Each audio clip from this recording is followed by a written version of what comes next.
New tonight, a former construction detail deputy with the Hampden County Sheriff's Department is accused of masturbating in front of children outside an Enfield ice cream shop last week. Back on Friday, witnesses say they heard a loud moaning noise coming from a parked truck. According to the police report, witnesses said the noise was blasting through the truck's speakers and a man inside the car had his leg hanging out the window. Police then arrested 51-year-old Todd LaFond after catching him in the act.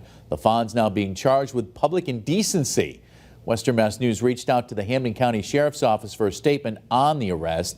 It reads in part, quote, "Mr. LaFond was not an active member of the department, and we were in the process of formally separating from him due to his failure to obtain post certification, which is now necessary for detail deputies under Massachusetts law. This situation just expedited the process."